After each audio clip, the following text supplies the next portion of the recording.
नमस्कार दोस्तों, स्वागत है आपका जरधारी क्लासेस में। आज की क्लास में हम चर्चा करने वाले हैं उत्तराखंड मासिक करंट अफेयर मार्च 2026 की एक करंट अफेयर है। उत्तराखंड करंट अफेयर मार्च 2026 तो मोस्ट इंपोर्टेंट करंट अफेयर है जो आपके यूकेपीएससी यूकेट्रिपलएससी हर एग्जाम के लिए काफी महत्वपूर्ण है। लास्ट में आपसे दोस्तों एक क्वेश्चन भी पूछा जाएगा जिसका जवाब आपको कमेंट सेक्शन में देना है। तो चलिए यहाँ पर वीडियो शुरू करते हैं। दोस्तों, यदि आप यूकेपीएससी यूकेट्रिपलएससी या उत्तराखंड के किसी भी प्रतियोगी परीक्षा की तैयारी कर रहे हैं तो अब आपकी पूरी तैयारी एक ही जगह पर उपलब्ध है, जरधारी क्लासेस ऐप में। यहाँ पर आपको मिलता है full video courses, class wise notes और टेस्ट सीरीज। एग्जाम पैटर्न के अनुसार आपको यहाँ पर कंटेंट दिया गया है और सरल भाषा में पूरा सिलेबस आपको समझाया गया है। उत्तराखंड कॉम्पिटिटिव एग्जाम के लिए जरधारी क्लासेस का ऐप आज ही प्ले स्टोर से इंस्टॉल कीजिए। क्वेश्चन नंबर 1 है, देहरादून के लोक भवन में आयोजित वसंतोत्सव 2026 के दौरान डाक विभाग द्वारा किस विषय पर विशेष डाक आवरण पोस्टल कवर जारी किया गया है? तो किस विषय पर किया गया ये? ऑप्शन नंबर बी सही जवाब है, भोजपत्र पर। तो बी ऑप्शन डिटेल जान लेते हैं। तो वसंतोत्सव 2026 का जो आयोजन है ये 27 फरवरी से 1 मार्च 2026 तक लोक भवन देहरादून उत्तराखंड में आयोजित किया गया। और इस वर्ष जो वसंतोत्सव 2026 है इसकी मुख्य थीम रखी गई थी floral healing nature's path to well being. Floral healing nature's path to well being, तो ये इस बार वसंतोत्सव 2026 की थीम रखी गई। कार्यक्रम में डाक विभाग द्वारा हमारी प्राचीन ज्ञान परंपरा और सांस्कृतिक विरासत के प्रतीक भोजपत्र, इस भोजपत्र पर आधारित एक विशेष पोस्टल कवर का विमोचन किया गया। क्वेश्चन नंबर 2 है, फरवरी मार्च 2026 में भारत और जापान के बीच आयोजित संयुक्त सैन्य अभ्यास जिसका नाम है धर्म गार्जियन, तो धर्म गार्डियन का 7वां संस्करण कहाँ आयोजित किया गया? तो फरवरी और मार्च 2026 में भारत और जापान के बीच एक संयुक्त सैन्य अभ्यास आयोजित किया गया था जिसका नाम है धर्म गार्डियन, और इसका ये 7वां संस्करण था। और कहाँ आयोजित किया गया था? चौबटिया उत्तराखंड में। तो बी ऑप्शन चौबटिया उत्तराखंड में इंपॉर्टेंट क्वेश्चन है, याद रखना आपको जरूरी है। यहाँ पर डिटेल जान लेते हैं। देखिए, भारत और जापान के बीच जो वार्षिक संयुक्त सैन्य अभ्यास है धर्म गार्डियन, इसका ये 7वां संस्करण था और ये 24 फरवरी से 9 मार्च 2026 तक चौबटिया उत्तराखंड में आयोजित किया गया था। जापानी सेना का प्रतिनिधित्व की बात करें तो Japan ground self defence force की 32वीं इन्फेंट्री रेजिमेंट के सैनिकों ने जापान का प्रतिनिधित्व किया और भारतीय सेना की ओर से लद्दाख स्काउट्स के 120 सैन्य कर्मियों ने भाग लिया। मुख्य फोकस क्या था? अर्ध शहरी परिवेश में संयुक्त अभियानों की क्षमता को मजबूत करना और खुफिया निगरानी टोही ग्रिड का विकास करना। तो ये इसका मुख्य उद्देश्य था। मुख्य उद्देश्य क्या हो गया?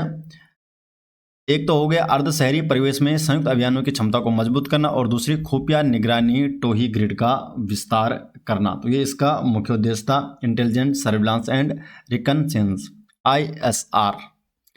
ठीक है, भारत और जापान के जो अन्य प्रमुख सैन्य अभ्यास है तो इनके बारे में चर्चा कर लेते हैं। तो एक है JIMEX, Japan India maritime exercise, Japan Bharat समुद्री अभ्यास, वीर गार्डियन, शिन्यू मैत्री और मालाबार। ये कुछ भारत और जापान के अन्य प्रमुख सैन्य अभ्यास हैं और इसमें जो धर्म गार्डियन है ये उत्तराखंड में आयोजित किया गया था।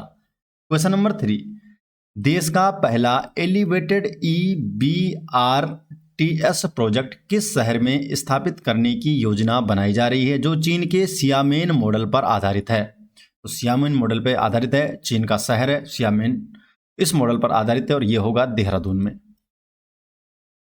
उत्तराखंड सरकार ने देहरादून में सार्वजनिक परिवहन को बेहतर बनाने के लिए एलिवेटेड EBRTS परियोजना शुरू करने का निर्णय लिया है। BRTS बोले तो electric bus rapid transit system, EBRTS system है ये धरातल पर उतरने के बाद ये देश का पहला ऐसा मॉडल होगा जहां सड़क के ऊपर पिलर आधारित एलिवेटेड कॉरिडोर बनाकर विशेष बसों का संचालन किया जाएगा। तो बसें होंगी ये, और भविष्य में इस एलिवेटेड कॉरिडोर को क्षेत्रीय कनेक्टिविटी मजबूत करने के लिए हरिद्वार और ऋषिकेश से भी जोड़ा जाएगा।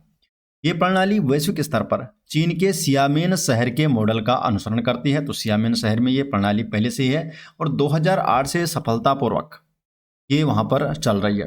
देहरादून और सियामिन में भौगोलिक समानताएं हैं, सड़क चौड़ीकरण की कम गुंजाइश है और बढ़ता ट्रैफिक दबाव जैसे कारण इस मॉडल को देहरादून के लिए अत्यंत उपयुक्त मान बनाते हैं। क्वेश्चन नंबर 4, हाल ही में चंडीगढ़ में आयोजित मास्टर्स नेशनल गेम्स 2026 में उत्तराखंड के किस वरिष्ठ खेल प्रोत्साहक को उनके उत्कृष्ट योगदान के लिए सम्मानित किया गया?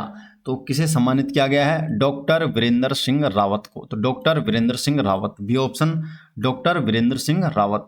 तो चंडीगढ़ में आयोजित मास्टर्स नेशनल गेम्स 2026, इसके उद्घाटन समारोह में उत्तराखंड के डॉक्टर वीरेंद्र सिंह रावत को खेलों में उत्कृष्ट योगदान के लिए सम्मानित किया गया। ये सम्मान उन्हें इंडियन ओलंपिक एसोसिएशन के पूर्व अध्यक्ष और अंतर्राष्ट्रीय ओलंपिक से जुड़े सदस्य हैं नरेंद्र बत्रा द्वारा। तो नरेंद्र बत्रा द्वारा इन्हें यह सम्मान प्रदान किया गया। डॉक्टर वीरेंद्र रावत पिछले 27 वर्षों से उत्तराखंड में खेलों के विकास के लिए कार्य कर रहे हैं और 5 से 70 वर्ष तक के लोगों को ये जागरूक कर रहे हैं। क्वेश्चन नंबर 5, हाल ही में जारी क्यूएस एशिया यूनिवर्सिटी रैंकिंग 2026 में देहरादून स्थित स्वामी राम हिमालयन विश्वविद्यालय ने एशिया स्तर पर कौन सी रैंक हासिल की है? तो एशिया स्तर पर कौन सी रैंक हासिल की है? 1380वीं रैंक। तो बी ऑप्शन 1380 रैंक हासिल किया। तो हाल ही में डोईवाला देहरादून स्थित SRHO स्वामी रामा हिमालय यूनिवर्सिटी, इसने क्यूएस एशिया रैंकिंग 2026 में 1380वीं रैंक प्राप्त की है। क्यूएस कॉन्करेंटली असाइनमेंट, ये एशिया यूनिवर्सिटी रैंकिंग 2026 में एशिया के लगभग 6350, तो 6350 विश्वविद्यालयों का मूल्यांकन किया गया है, जिनमें से 1526 संस्थानों को रैंक दी गई है। तो 6350 में से 1526 संस्थाओं को रैंक दी गई है कॉन्करेंटली असाइनमेंट में, और ये एशिया यूनिवर्सिटी रैंकिंग होती है विश्वविद्यालयों की। इस प्रतिष्ठित रैंकिंग सूची में भारत कुल 294 विश्वविद्यालयों के साथ दूसरा सबसे अधिक रिप्रेजेंटेशन वाला देश बना है। आईआईटी दिल्ली की बात करें तो 59 यहाँ पर रैंक है, और 2025 में ये थी 44वीं रैंक, तो ये भी नीचे आया है और भारत का शीर्ष क्रम का ये संस्थान बना है। तो भारत के स्तर पर देखें तो पहले नंबर पे है आईआईटी दिल्ली, और क्यूएस रैंकिंग में कितना है? 59। Indian institute of science Bengaluru ये 64वां स्थान पर है और पिछली बार ये 62वां स्थान पर था। आईआईटी मद्रास इस बार 70वां स्थान पर है और पिछली बार 56वें स्थान पर था। Question number 6,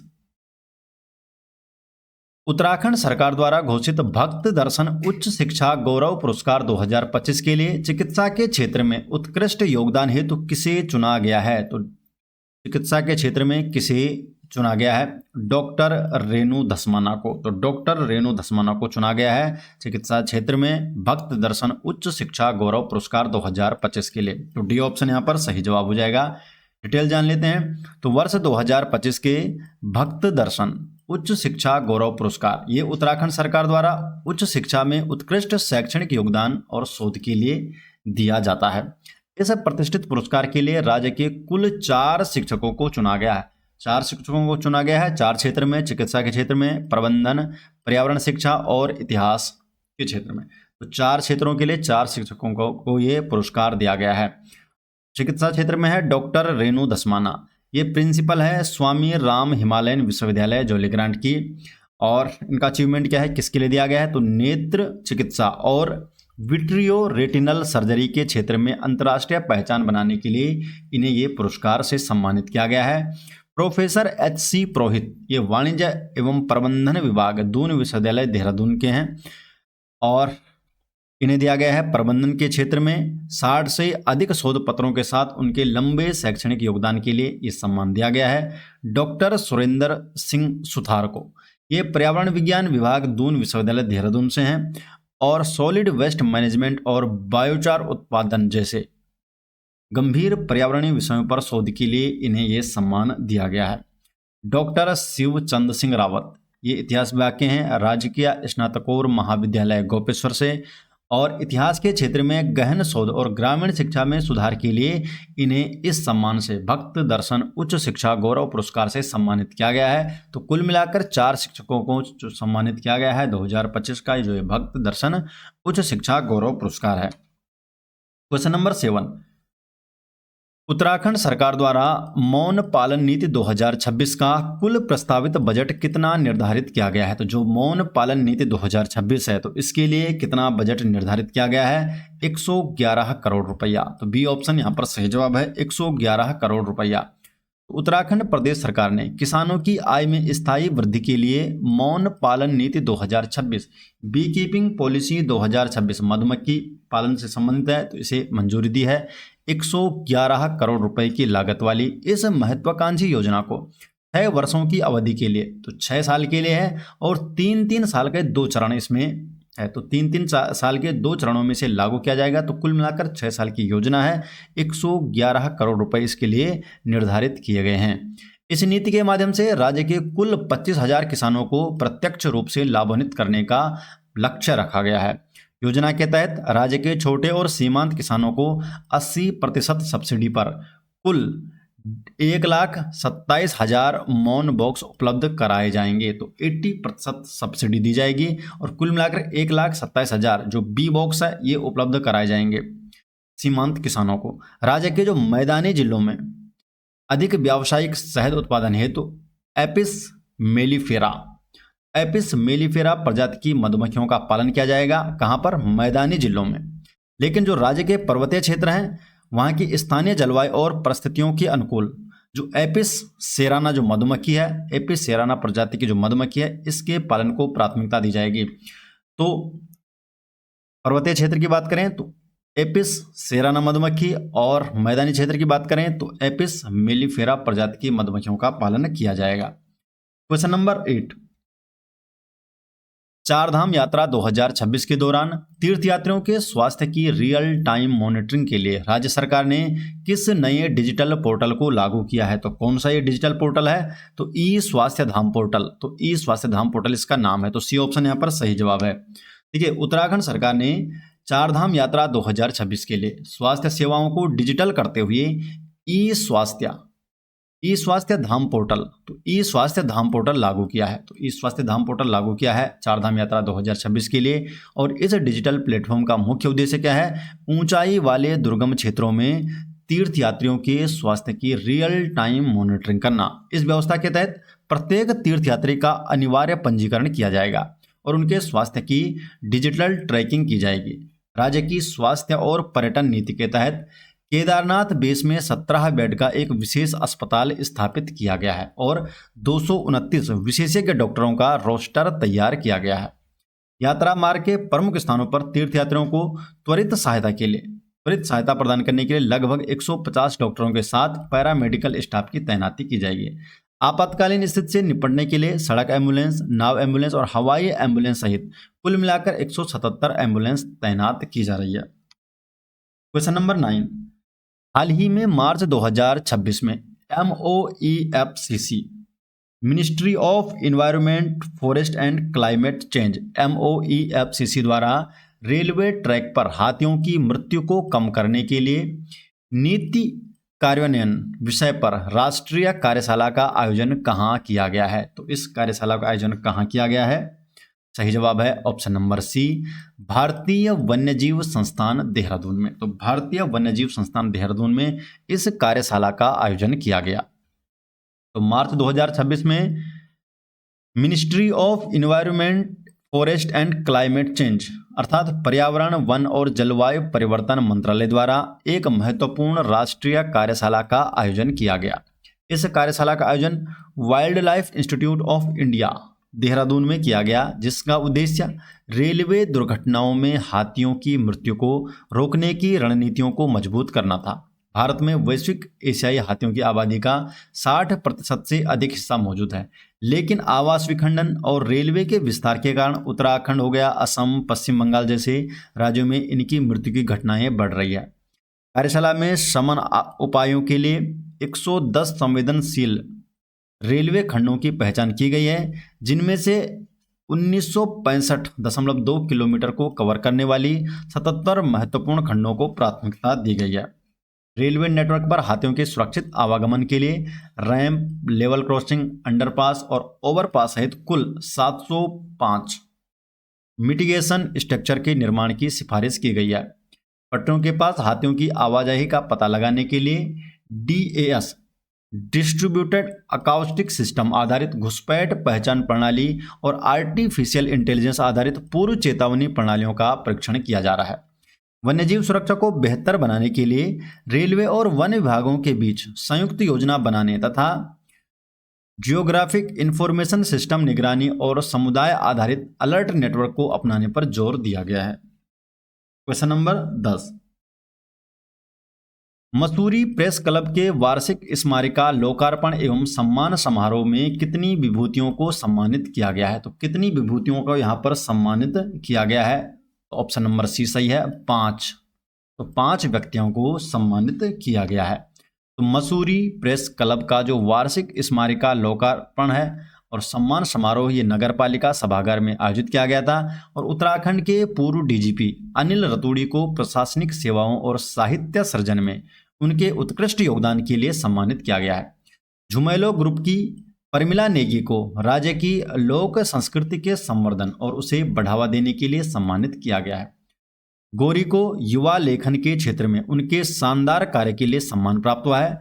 doctor Khajan Singh Chauhan को चिकित्सा एवं स्वास्थ्य के क्षेत्र में उत्कृष्ट सेवाएं देने के लिए सम्मानित किया गया है और समाज सेवा के क्षेत्र में संदीप साहनी को इस पुरस्कार से नवाजा गया है। तो कुल मिलाकर 5 व्यक्तियों को यह सम्मान दिया गया है। दोस्तों, उत्तराखंड मंथली करंट अफेयर की जो कंप्लीट PDF है, तो जो कंप्लीट PDF है ये आपको मिल जाएगी हमारे एप्लीकेशन में। तो जरधारी क्लासेस का ऐप आप इंस्टॉल जरूर कीजिए और वहां पर जो मंथली करंट अफेयर का कोर्स है उसमें उत्तराखंड मंथली करंट अफेयर की क्लास मिल जाती है, PDF नोट्स मिल जाती है जिसे आप डाउनलोड कर सकते हैं और इसके अलावा मंथली करंट अफेयर की टेस्ट सीरीज भी आपको मिल जाती है। वहाँ पर हर मंथ की वहाँ पर टेस्ट सीरीज है, तो वहाँ से आप मॉक टेस्ट दे सकते हैं, अपनी प्रैक्टिस कर सकते हैं, रिविजन आपका अच्छा हो जाता है। क्वेश्चन नंबर 11, हाल ही में उत्तराखंड के मुख्यमंत्री पुष्कर सिंह धामी ने किन 2 शहरों के बीच विमान हवाई सेवा का उद्घाटन किया है?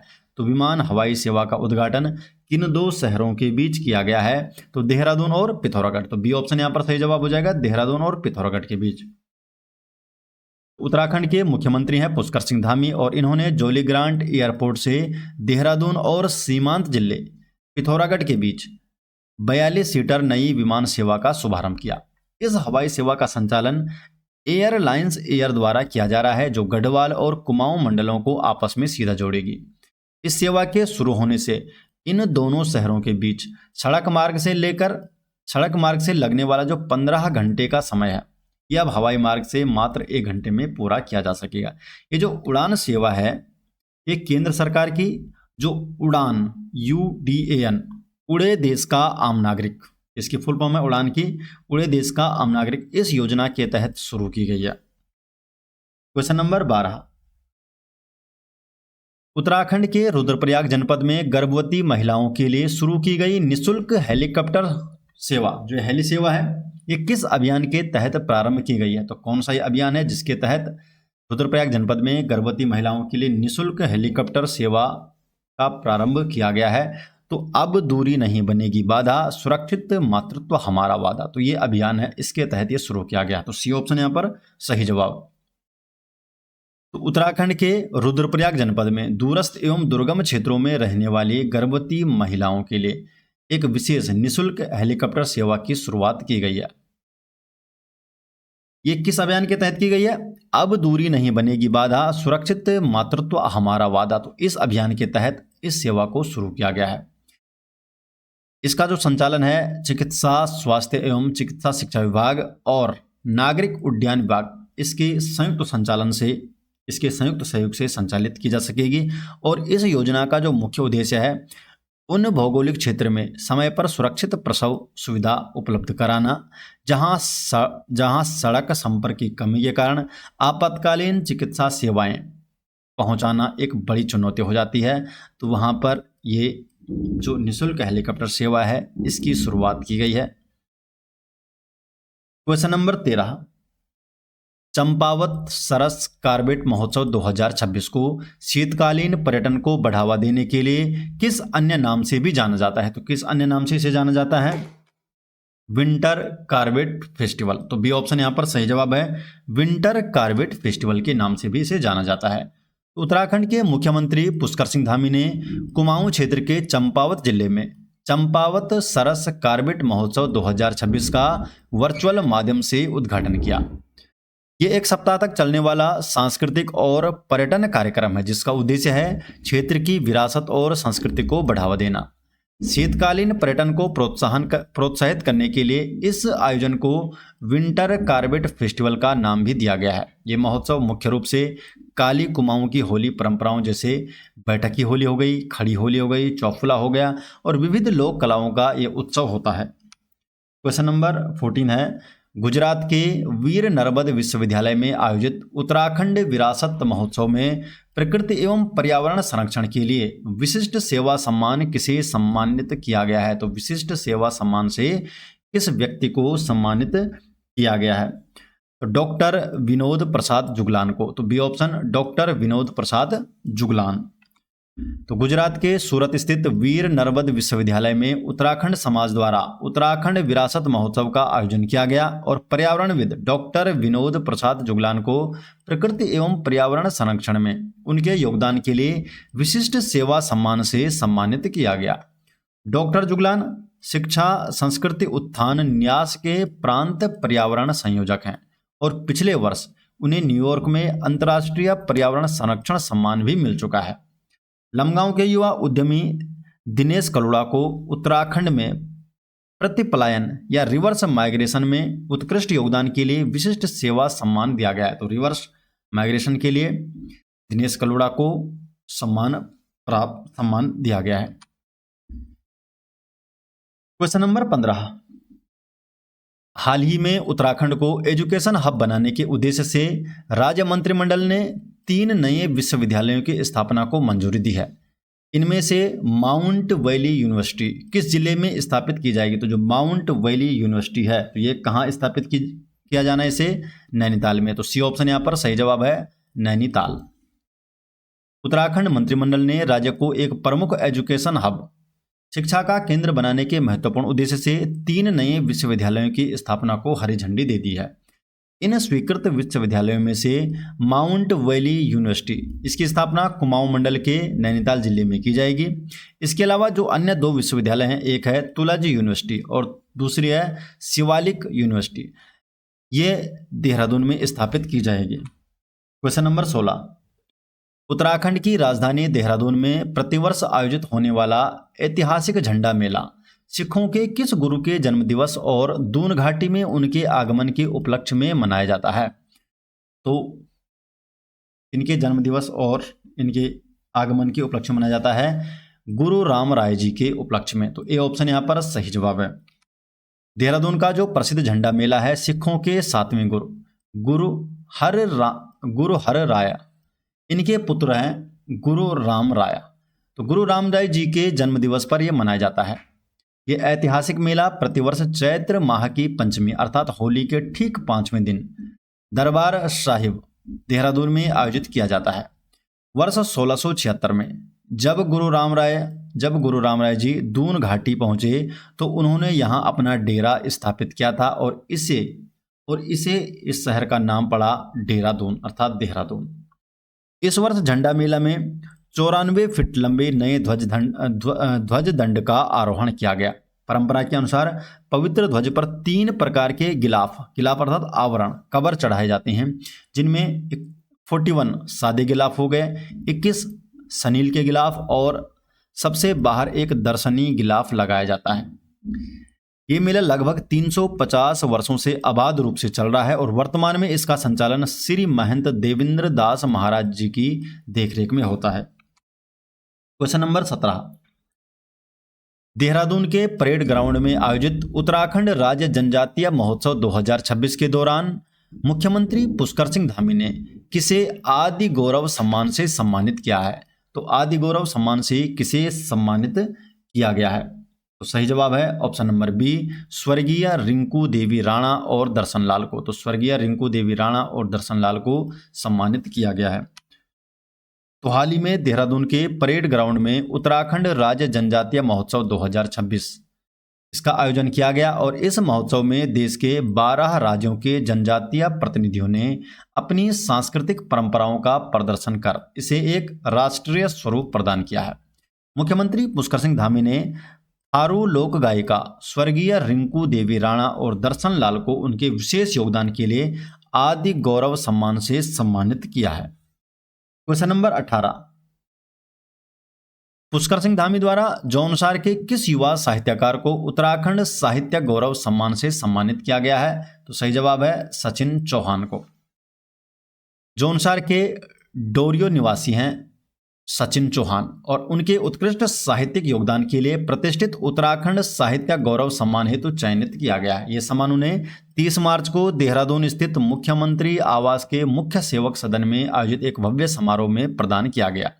सचिन चौहान उत्तराखंड के जौनसार बावर क्षेत्र की साहित्यिक और सांस्कृतिक विरासत को आगे बढ़ाने में महत्वपूर्ण भूमिका निभा रहे हैं और इसके लिए इन्हें सम्मान प्रदान किया गया। क्वेश्चन नंबर 19 है दोस्तों, और ये आज का लास्ट क्वेश्चन है जिसका जवाब आपको कमेंट सेक्शन में देना है कि उत्तराखंड के राज्यपाल लेफ्टिनेंट जनरल गुरमीत सिंह ने किस विश्वविद्यालय द्वारा विकसित प्रज्ञानम AI चैटबॉट का लोकार्पण किया है? तो 4 ऑप्शन है और सही जवाब देना आपको कमेंट सेक्शन में। दोस्तों, यदि आप यूकेपीएससी, यूकेटीपीएससी या उत्तराखंड की किसी भी प्रतियोगी परीक्षा की तैयारी कर रहे हैं तो अब आपकी पूरी तैयारी एक ही जगह पर उपलब्ध है, जरधारी क्लासेस ऐप में। यहाँ पर आपको मिलता है full video courses, class wise notes और टेस्ट सीरीज। एग्जाम पैटर्न के अनुसार आपको यहाँ पर कंटेंट दिया गया है और सरल भाषा में पूरा सिलेबस आपको समझाया गया है। उत्तराखंड कॉम्पिटिटिव एग्जाम के लिए जरधारी क्लासेस का ऐप आज ही प्ले स्टोर से इंस्टॉल कीजिए।